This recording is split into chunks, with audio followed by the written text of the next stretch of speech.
खैरे साहेब आणि सर्वच मान्यवर मंडळी आणि मोठ्या संख्येने उपस्थित असलेल्या सहकारी बांधवांनो, भगिनींनो आणि मित्रांनो, आपल्या पक्षाचा हा 59वा वर्धापन दिन आहे आणि त्या निमित्ताने आपण सगळे लोक माझ्यासह आज आदरणीय उद्धव साहेब आपल्याला नेमकं कोणतं मार्गदर्शन करणार, आपल्याला काय आदेश देणार याच्याकडे माझंच नाही तर उभ्या देश आज राज ठाकरे यांना एकत्र घेण्यासंदर्भामध्ये ठोस काही वक्तव्य करण्याची देखील शक्यता आहे। मैत्री झाली, ज्यांचा महाराष्ट्रामध्ये नामोल्लेख सुद्धा नव्हता, लवलेश सुद्धा नव्हता, ते शिवसेनेच्या करंगळीला धरून केवळ महाराष्ट्राचे राज्यकर्ते झाले नाहीत तर देशाचे राज्यकर्ते झाले।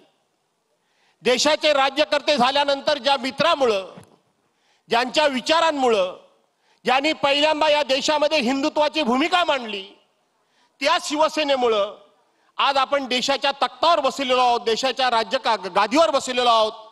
याचं भान न ठेवता कैलासवासी हिंदू हृदय सम्राट शिवसेना प्रमुख माननीय बाळासाहेब ठाकरे यांच्या निधनानंतर हीच खऱ्या अर्थाने शिवसेना संपवण्याची वेळ आहे, अशा प्रकारचा दुष्ट हेतू मित्रांनी म्हणजेच भारतीय जनता पार्टीने ठेवला।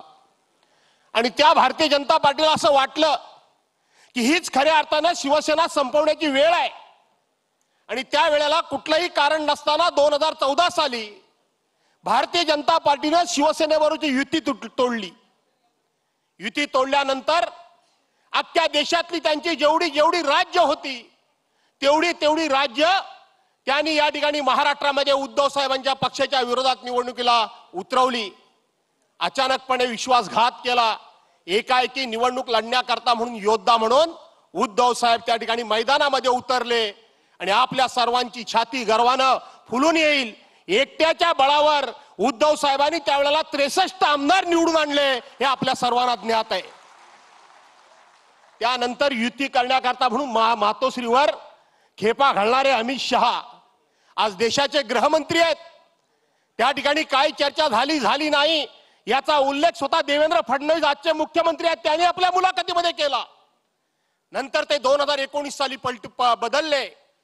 पहिल्यांदा आज ते आपल्यावर आरोप करताना सांगतात तुम्ही हिंदुत्व सोडलं, तुम्ही काँग्रेस बरोबर गेला, पण ते 80 तासाचं सरकार आठवा सर्वांनी, आपण देखील होला हो म्हणतो। आणि त्यावेळेला पहिल्यांदा अजित पवारांबरोबर युती करून आघाडी करून जर महाराष्ट्राचे मुख्यमंत्री पहिल्यांदा कोणी जर केलं असेल आणि शिवसेनेच्या पाठीमध्ये खंजीर खुपसण्याचं काम जर कोणी केलं असेल तर ते भारतीय जनता पार्टीने केलं, देवेंद्र फडणवीसांनी केलं। पहिल्यांदा देवेंद्र फडणवीसांनी केलं। हेतू पुरस्कार आपलं पाप लपवून ठेवायचं आणि उद्धव साहेबांच्यावर आरोप करायचा आणि मग त्यांना धडा शिकवण्याकरता म्हणून त्यांचं 80 तासामध्ये सरकार पाडण्यात आलं। त्यानंतर उद्धव साहेबांच्या कारकिर्दीमध्येच कोरोनासारखं संकट आलं। कोरोनाच्या संकटातून कुठेतरी बाहेर पडतो महाराष्ट्र। त्यावेळेला उद्धव साहेबांच्यावर एक खूप मोठी शस्त्रक्रिया करण्यात आली। गेले 2.5-3 वर्ष तुम्ही बघा, चारी बाजूने उद्धव साहेबांची शिवसेना संपवण्याचं काम सातत्याने केलं जातंय। उद्धव साहेबांच्या शिलेदारांच्यावर कोणावर ईडी, कोणावर सीबीआय, कोणावर SIT, कोणावर इन्कम टॅक्स, कोणावर पोलिसी चौकशी, अशा प्रकारच्या चौकशा लावून त्या ठिकाणी प्रत्येकाला नामोहरम करण्याचं काम हे सातत्याने गेले 2.5-3 वर्ष होतंय। काही लोक त्या ठिकाणी घाबरले आणि ते त्यांच्या जाऊन गोटामध्ये सामील झाले। पण आज इथं व्यासपीठावर राऊत साहेबांसारखा एक योद्धा समोर बसलेला आहे। त्यांनी परवाच्या दिवशी एक पुस्तक लिहिलं, नरकातला स्वर्गातला नरक, नरकातला स्वर्ग, अशा पद्धतीचं त्याने एक पुस्तक लिहिलं। मी आपल्याला कळकळीने विनंती करणार आहे की आपण शिवसैनिकांनी ते प्रत्येकानं पुस्तक वाचलं पाहिजे आणि ते पुस्तक वाचल्यानंतर एक योद्धा सुद्धा त्यांना कसा भारी पडू शकतो याचं उत्तम उदाहरण म्हणजे ते पुस्तक आहे। दुसरं पुस्तक अनिल देशमुख माजी गृहमंत्री ज्यांच्यावर 100 कोटीचा आरोप केला गेला, त्यांनी सुद्धा त्या ठिकाणी diary of the home minister म्हणून एक पुस्तक लिहिलं, तेही पुस्तक आपण वाचलं पाहिजे। आणि 4 दिवसापूर्वी तुळशीदास भोईटेने लिहिलेलं पुस्तक त्याही प्रकाशन सोहळ्याला मला बोलवलं होतं। त्यांनी लिहिलं भाजपा जिंकली, उद्गार चिन्ह आहे। आणि त्यानंतर भाजपा कशी जिंकली म्हणून प्रश्नचिन्ह आहे. एका वेळेला 6 महिन्यामध्ये जी 3 पुस्तकं प्रसिद्ध झाली, ही पुस्तकं आपण शिवसैनिकांनी वाचली पाहिजे. आजचा लढा हा रस्त्यावरचा लढा जरूर आहे, परंतु आजची लढाई आहे ती सोशल मीडियाची आहे.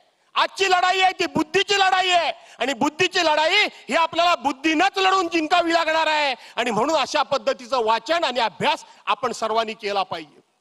चारी बाजूने उद्धव साहेबांना घेरण्याचा प्रयत्न झाला, पण आपल्याला अभिमान वाटतो की सगळ्या बाजूने असा उद्धव साहेबांना त्या ठिकाणी नामोहरम करण्याचा प्रयत्न केला, त्याला गुडघ्यावर आणण्याचा प्रयत्न केला, त्यांना खच्ची करण्याचा प्रयत्न केला, त्यांच्या कुटुंबापासून नाना तऱ्हेचे आरोप करून त्यांना नामोहरम करण्याचा प्रयत्न केला.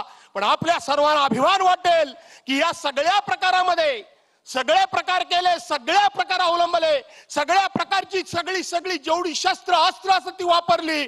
पण आपल्या सर्वांना अभिमान वाटेल की एक दिवस सुद्धा उद्धव साहेबांनी यांच्या समोर गुडघे तर टेकले नाहीत, पण साधा चेहरा सुद्धा त्या ठिकाणी पाडला नाही, चेहरा सुद्धा पाडला नाही.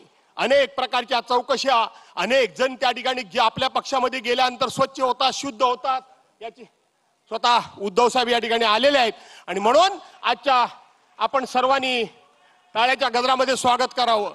हिंदू सम्राट शिवसेना प्रमुख मान्य बाळासाहेब ठाकरे यांचा.